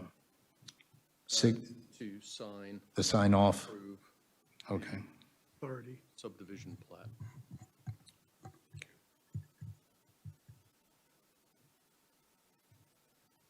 What's that, Sean? Okay, so I haven't got a second, so I'm going to offer a new motion. The motion is to approve the subdivision of the parcel described as Parcel A of the current Mount Airy Apartments to convey to the town and to authorize the planning chair the authority to sign off of the subdivision plat. Hits it all? Okay, do I have a second on that lengthy motion? I'll second. Commissioner Hadley seconds. Is there any further discussion to, questions to Barney or the town staff? Okay, and on that motion, I won't repeat it. All those in favor, please say aye. Aye. Those opposed? Any abstentions? So the motion passes, and Deborah, I can send that to you if you need me to verbatim, because I know we kind of made it lengthy, but I know you'll get it. So with that, our last item, and I want to make mention that I did not go into the Carroll and Frederick County planners. I did not see them. Well, in my understanding that both of them, I never got any kind of correspondence from either one that they weren't going to be here. So I'm kind of Okay. shocked that they weren't here, but. Yeah, and so without mentioning it, well, I'm mentioning it now, I was kind of shifting them subconsciously to the end in case they walked in the door, but we'll look for their interaction next time, correct? And so, John, if you could address I'm sorry, my apologies. Councilman Kelly, if you have a liaison report, sir? Sure, thank you. The town council met on April 6th. We had several items of note. The public works agreement for Southside Plaza was approved. The mayor reported that Mason's Law was officially passed into law, and that requires municipalities to install protective covers or grates over open drainage inlets measuring 12 inches or more. Bill Butts was reappointed to the Commission on Aging and Livability. Annexation plan for annexation resolution 2025-47. The Warfield property, of course, was accepted and is now with the state for review. Ordinance 2026-6 to adopt tax rates for fiscal year 26 to 27 was introduced. A public hearing is scheduled for this coming Monday, May 4th at 7 p.m. Also, ordinance 2026-7 to adopt the budget for fiscal year 26 to 27 was introduced. And a council workshop was held on the 20th. And a public hearing is also scheduled for this Monday, the 4th at 7:15 p.m. A resolution establishing and maintaining a water and sewer reserve balance of no less than 50% of the annual budget and no more than a given year's full budget was passed. a resolution supporting Maryland House Bill 1142, establishing a task force to modernize county and municipal revenue sources was passed. And the resolution allocating the town's available water and sewer capacity yield was adopted. The next council meeting will be this coming Monday, May 4th. Any questions for Council Member Kelly with regard to his report? Thank you very much. John, Yeah, so, any of your administrator report topics that you wish to highlight? no, if there's any questions about the zoning administrator report, please let me know. Fantastic. No current new business coming in. Again, we did cancel the May 18th Planning Commission meeting. I will be going out of surgery starting tomorrow. Won't be back until June 8th. So again, our next Planning Commission will be June 29th at 7 PM at Town Hall. That's all I Fantastic. have. Thank you very much. Last call. Any questions of any issue amongst the commissioners? Barney, yourself, any issue? No? John, any alibis? No? Nope. John? I'm sorry, Jared? Thank you. Deborah? Good. Councilmember Kelly? It is, look at that, 9 PM, and this meeting is adjourned. See you in June. Thank you.